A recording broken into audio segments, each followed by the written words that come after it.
Praise the Father, our Lord Jesus Christ, the Creator of us all, through His appointed and anointed Son, whom He had chosen to be His dwelling place here on earth, our beloved Pastor, Pastor Apollo Sikibuloy.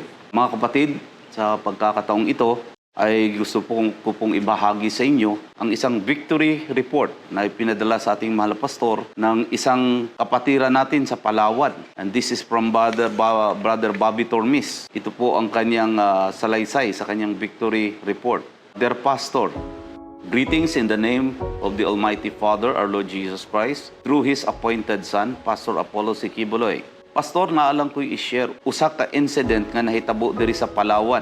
Diin na isa ka new convert, Pastor, nga namatay last year, October 14, 2025. Ang iyang pangalan, Pastor, si Glorimy Morales. Kini siya, Pastor, gusto na unta nga mag full-time. Kaso, naabtan lang siya sa Ascension. Pero last 3 weeks ago, Pastor, last April 2026, nag-report ang iyang mother in the spirit na nag-text daw sa iyaha si Glorimy. Ang iyang text, Pastor, na sunod na mo sa kingdom, kay gamay na lang ang panahon.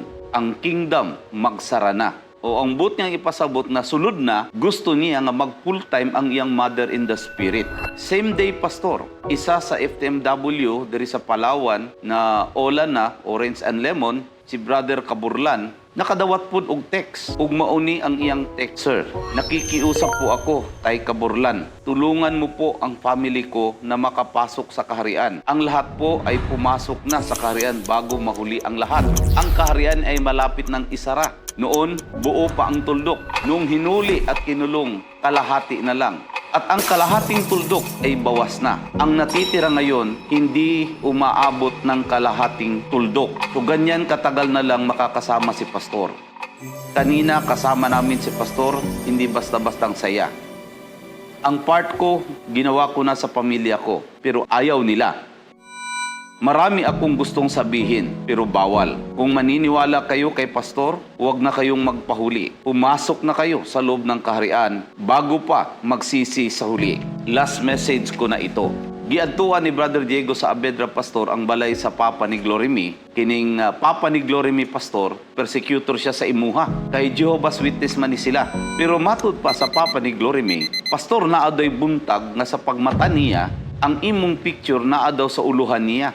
Unya, gipangutanan niya iyang anak kung kinsa ang nagbutang sa imong picture sa iyang uluhan. Nang limbawt pod ang balhibo sa iyang anak, Pastor, kay siya gani daw mismo naapoy picture nimo, Pastor, sa iyang uluhan. Praise the Father through the Son and King. Karon, Pastor, pagka Sunday, Sister Helen, ang mother in the spirit niya, during sa among TWP, Pastor, sa imong wali, nigawas siya. Unya, natingala ko, Sir, nga sa likod sa gawas sa hall, medyo nagkaguliyang sila. Uban ang KLC Coor nato dito sa Puerto Princesa. Nigawas ko, Pastor, niduol ko sa atong KLC leader nga ang number daw ni Glorimy nitawag sa cellphone ni Sister Helen. Ingon ko, tubaga. So ilang gitubag, Pastor. Pamasin nga naa sila'y maistorya sa pikas linya.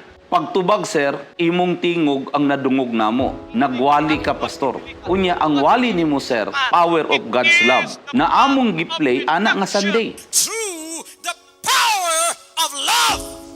Maupod ang among nadunggan sa cellphone. Diin, nagtawag ang number ni Glorimy, Sir. Real time gyud, Pastor.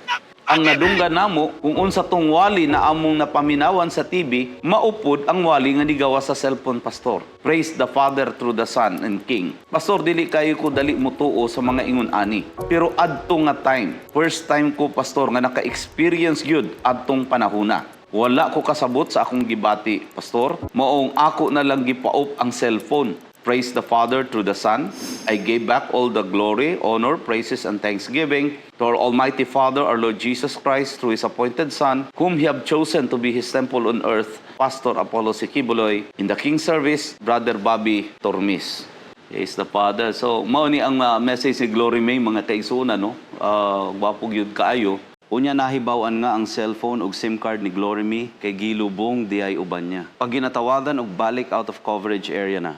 Ug murag katupong pareho sa experience ni Brother Dindo Faciol, niadtong tuwa pa siya sa Sauyo. Kay siya man ang tigdawat sa mga tawag, kay naa siya sa control.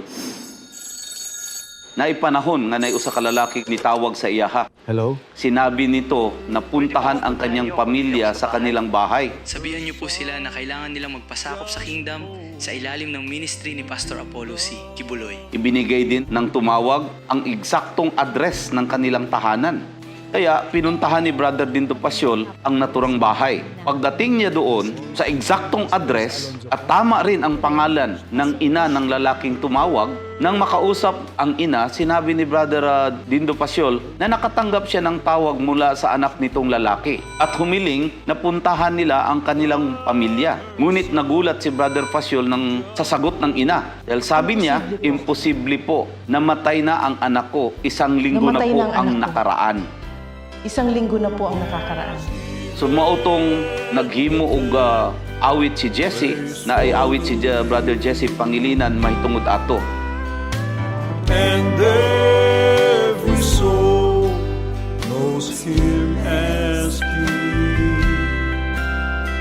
The Son is the way, you must know him today, and before death comes knocking, accept him as King. So nakita natin mga kapatid, alinsunod sa sinasabi po ng ating mga pastor sa panahong ito, alam natin na as in the days of Noah, so shall also be in the days of the coming of the Son of Man. Maraming mga tao sa panahon ni Noah na hindi na alam na ang pintuan ng arka ay pasara na. But most of the people, they live casually. Mapalad tayo dito sa Kingdom Nation dahil nandito ang anak ng Diyos. Ipinabatid sa atin ang mga bagay na nangyayari sa espiritual. Kaya sabi nga natin mga pastor, na kahit ang mga patay ngayon, hinahayaan na ng Ama na ipangaral ang kanyang mga pagtuturo para ang tao ay matulungan at maimulat sa katotohanan. Kaya tayo nagpapasalamat na tayo ay binigyan ng kanyang hinirang na anak as our Northern Star. Kaya tayo ngayon na nandito sa loob ng bansang kaharian, it is about time for us mga kapatid na lumago, umakyat sa third level of spiritual maturity sapagkat ito ang buod ng kanyang mensahe, to produce sons and daughters in His likeness. Ito ang bagay na hindi nakita ng church age. Ito ang bagay na hindi nakita ng reliyon at denominasyon. Nag-produce lamang sila ng mga religious entity, mga religious people, pero hindi sila nakaproduce ng anak. Mapalad tayo sa Kingdom Nation. Dahil sa pagsusunod ng isa, marami ang nagiging matuwid at tayo ang resulta ng pakatuwiran na nanggagaling sa hinirang na anak ng Diyos. Kung wala ang anak, di natin makikita ang mga bagay na ito. Kaya dapat tayo magpasalamat. Malaking pagpapala ang hinirang na anak, ang kanyang appointed and anointed son na ibinigay sa ating kalagitnaan. Ano ang gagawin natin ngayon sa mga panahong ito? Katulad ng sinabi ng ating mga pastor, akyatin na natin ang third level of spiritual maturity kung saan siya ngayon nakatayo. Itong mga kapahayagang ito ay nagbabadya sa nalalapit ng pagsara sa pintuan.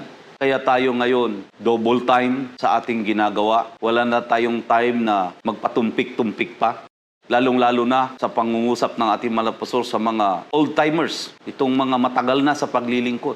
Ngunit hanggang ngayon, hindi umakyat sa third level of spiritual maturity. Panahon na ngayon, iwanan na natin ang ating mga lambat. At tayo ngayon ay sumunod na. Huwag nating gamitin ang ating pagiging matagal na sa kingdom ministry at sabihin natin, okay na, ligtas na ako. No. Hanggat di natin nasusunod ang sinasabi ng Ama through His appointed Son. Katulad ng rich young ruler. Sinabi niya, Panginoon, paano ko ba matanggap ang buhay na walang hanggan? Sinabi niya, sundin mo ang mga kautusan ni Moses. Sabi, sinunod ko na lahat. Mula sa simula, sinunod ko na. Ngunit ano ang sabi ng Ama sa kanya? May isang kulang. Sabi niya, iwanan mo, ibigay mo ang iyong mga ari-arian, ibenta mo, ibigay mo sa mga mahihirap, at sumunod ka sa akin at pasanin mo ang iyong krus. Nung narinig ito ng rich young ruler, nang lumo siya at hindi siya sumunod. Kaya anong sinabi ng ating mahal na pastor? Pagka ikaw ay nag-full-time na, natupad mo na, iniwan mo na lahat, ang ibig sabihin, you love God with all your heart, with all your mind, with all your soul,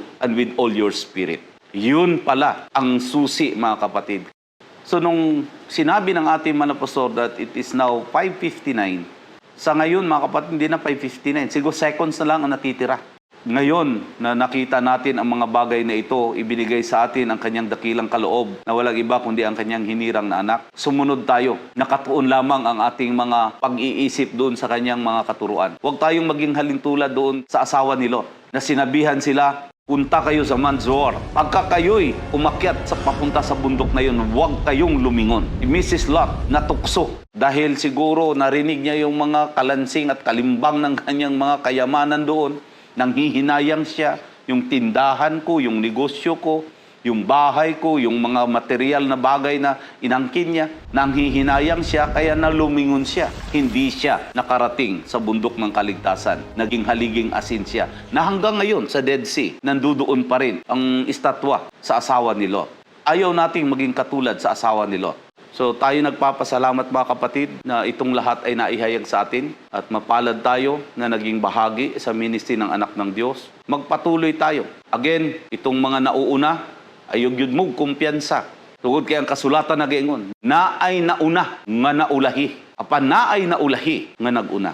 Ayaw nating mahuli. Nais nating manatiling kasama ng hinirang na anak ng Diyos, walking with Him in the spiritual journey. Hindi tayo magpapaiwan. Susunod at susunod tayo sapagkat siya lang ang may hawak sa susi ng pintuan ng seventh heaven.